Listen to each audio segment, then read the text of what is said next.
అందరికీ నమస్కారం అండి. ఎలా ఉన్నారు మీరందరూ? నేనైతే చాలా బాగున్నాను. మీరందరూ కూడా బాగుండాలని మనస్ఫూర్తిగా కోరుకుంటున్నాను. ఇవాళ మన వీడియో వచ్చేసి ప్రతి ఇంట్లోనూ పవిత్రమైన స్థలం ఏదైనా ఉంది అంటే అది పూజా మందిరమే. పూజా మందిరంలో ఎన్నో రకాల విగ్రహాలు, ఫోటోలు మనం పెట్టుకుంటూ ఉంటాము. కానీ ఫోటోలు పాడైనా, విగ్రహాలు పాతగా అయినా కూడా పాతగా అయిపోయాయి, కొత్త విగ్రహాలు తెచ్చుకోవాలి, ఫోటోలు కూడా పాడైపోయాయి, కొత్త ఫోటోలు తెచ్చుకోవాలి అనే ఆలోచన ప్రతి ఒక్కరిలో ఉంటుంది. మరి పాత విగ్రహాలు, పాత ఫోటోలు అలా నదిలో పారేయడం కానీ, చెట్ల కింద పెట్టి రావడం కానీ, ఏదో ఆలయంలో పెట్టి రావడం కానీ ఇలాంటివి చేయడం కరెక్టేనా? మరి ఇంట్లో నిత్యం ఇన్ని సంవత్సరాలుగా పూజలు అందుకుంటున్న విగ్రహాలని అలా పక్కన పెట్టేయడం కరెక్టేనా? ఇలాంటి ఆలోచనలు చాలా మందికి వచ్చే ఉంటాయి. ఈ ఆలోచనలకి ఈ వీడియో ద్వారా మీకు జవాబు దొరుకుతుంది. వీడియో పూర్తిగా చూడండి. ఎవరైనా కొత్తగా కనుక మా ఛానల్ చూస్తున్న మాత్రం తప్పకుండా సబ్స్క్రైబ్ చేసుకోండి. పక్కనే బెల్ ఐకాన్ ఉంది కదా, అది క్లిక్ చేస్తే నేను వీడియో అప్లోడ్ చేసిన వెంటనే నోటిఫికేషన్ మీ వరకు ఈజీగా వచ్చేస్తుంది. అలాగే వీడియో నచ్చితే తప్పకుండా దయచేసి ఒక లైక్ చేయండి. మీ లైక్ వల్ల ఈ వీడియో ఇంకో 10 మంది వరకు రికమెండేషన్ వెళ్తుంది. ఈ విషయాలు చాలా మందికి తెలియదు కాబట్టి మీ ఫ్రెండ్స్ అండ్ ఫ్యామిలీకి కూడా ఈ వీడియో షేర్ చేయండి. నా పేరు శ్రావణి, మీరు చూస్తున్నారు అంతా శివోహం ఛానల్. అది చిన్న పల్లెటూరు. పట్టుమని 10 బ్రాహ్మణ ఇల్లు కూడా లేవు. ఉన్న వాళ్ళందరికీ వాళ్ళు పెద్దలు ఇచ్చిన ఆస్తులు ఉండడంతో వాటిని వదలలేక అక్కడే స్థిరపడిపోయారు. శాస్త్రి గారు ఆ ఊరి పండితులు, పరమ నిష్ఠాగరిష్ఠుడు. వాళ్ళ తాత ముత్తాతల నుంచి వస్తున్న శివ పంచాయతనం ఉండేది. శాస్త్రి గారు రోజు నమ్మక చెమకములతో శివునికి అభిషేకం చేసి శ్రద్ధగా పూజ చేస్తూ ఉండేవారు. ఆయన భార్య పేరు శ్రద్ధాదేవి. అమ్మగారికి వంటలు చేయడం బాగా వచ్చు. ఆమె వండిన పదార్థం తిననివాడు ఆ ఊరిలోనే ఉండడు అనడంలో అతిశయోక్తి లేదు. వారికి అష్టైశ్వర్యాలు ఉన్నాయి. తాతలు తండ్రులు సంపాదించిన ఆస్తులు చూసుకుంటూ అక్కడి ప్రజలలో తలలో నాలుక అయిపోయాడు. పూజ గదిలో సామాను సిద్ధం చేస్తుంది శ్రద్ధాదేవి.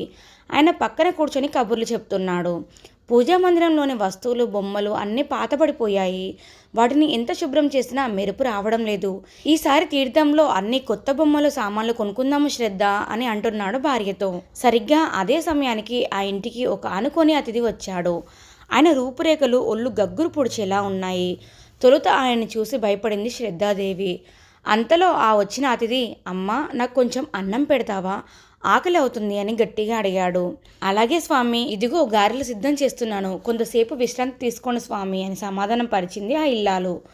శర్మగారు చదువుకుంటున్న భాగవతం పక్కన పెట్టి ఆయనను ఇంట్లోకి రమ్మన్నారు. రాలేను, ఇక్కడే ఈ అరుగు మీద కూర్చుంటాను, ఇక్కడే నాకు భోజనం పెట్టండి అన్నాడు ఆ స్వామి. సరే అన్నాడు శర్మగారు. వంట అవుతుంది. ఆమె వీలైనంత తొందరగా చేసి పెట్టాలనే ఉద్దేశంతో కంగారు పడుతుంది. పిండి వెంట మొదలుపెట్టింది. గారెలు వేసి పూర్తవగానే భోజనానికి సిద్ధం కమ్మంది. పిండి వంటలు మొదలుపెట్టింది. గారెలు వేసి పూర్తవగానే భోజనానికి సిద్ధం కమ్మని చెప్పింది. బయట అరుగు మీదే నీళ్ళంతా శుభ్రం చేసి పెద్ద అరిటాకు వేసి వండిన పదార్థాలన్నీ అందులో వడ్డించింది. భోజనం మొదలుపెట్టాడు స్వామి. ఒక్కొక్క పదార్థం దగ్గరుండి అపర అన్నపూర్ణ దేవిలా వడ్డిస్తుంది ఆమె. మీరు అక్కడ కూర్చోండమ్మా, శర్మగారు వడ్డిస్తారులే అన్నా వినకుండా ఆమె వడ్డిస్తుంది. వడ్డించిన పదార్థాలన్నీ సుష్టుగా తిని విశ్రాంతి తీసుకోకుండానే బయలుదేరడానికి సిద్ధమయ్యాడు స్వామి. ఆయన ప్రవర్తనకు ఆశ్చర్యపోయారు శర్మగారు.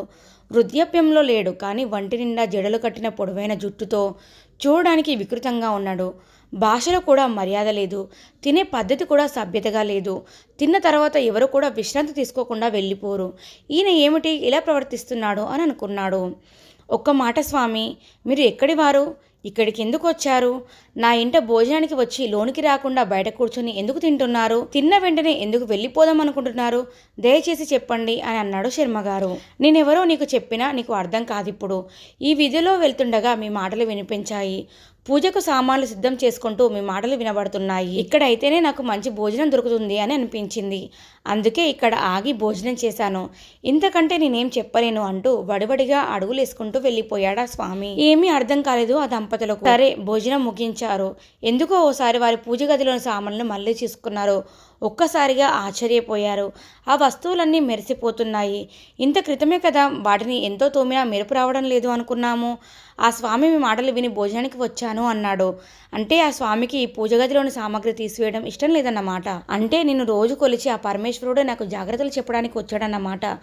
సామాగ్రిని మార్చేస్తాననే మాట ఆయనకు నచ్చలేదు. అందుకే లోనికి రాలేదు అనుకొని వెంటనే బయటికి వచ్చి ఆ చుట్టుపక్కల చూశాడు. స్వామి కనపడలేదు. ఆ వీధుల్లో ఉన్న వారిని అడిగాడు. అందరూ కూడా ఆయన చూడనే లేదని చెప్పారు.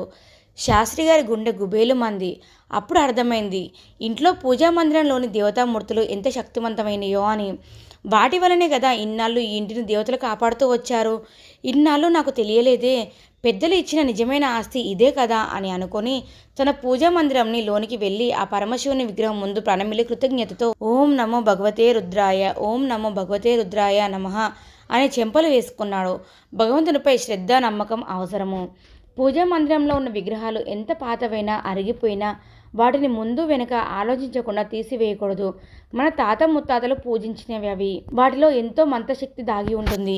వాటిని పారేయకండి. భక్తితో ఒక పుష్పం పెట్టండి. అవి చైతన్యవంతం అవుతాయి, మిమ్మల్ని మీ కుటుంబాన్ని కాపాడుతాయి. ఒకవేళ ఆ వస్తువులు బాగా అరిగిపోతే మాత్రం, ఒకవేళ అవి బంగారు వెండి విగ్రహాలైతే మాత్రం వాటిని కరిగించి అవే మార్చి మళ్ళీ విగ్రహాలుగా కొనుక్కోండి. తెలుసుకున్నారు కదండి, మన ఇంట్లో ఉండే పూజా మందిరంలో విగ్రహాలకి ఎంత శక్తి ఉంటుందో. వాటిని పారేయడం వల్ల, వాటిని మార్చడం వల్ల మనకి ఎన్ని ఇబ్బందులు కలుగుతాయో. మీకు ఈ వీడియో ఎలా అనిపించింది ఏంటి అనేది కింద కామెంట్ చేయండి. వీడియో నచ్చితే తప్పకుండా లైక్ చేయండి, షేర్ చేయండి. ఎవరైనా కొత్తగా కనుక మన ఛానల్ చూస్తున్న మాత్రం తప్పకుండా సబ్స్క్రైబ్ చేసుకోండి. పక్కనే బెల్ ఐకాన్ ఉంది కదా, అది క్లిక్ చేస్తే నేను వీడియో అప్లోడ్ చేసిన వెంటనే నోటిఫికేషన్ మీ వరకు ఈజీగా వచ్చేస్తుంది. Thank you for watching.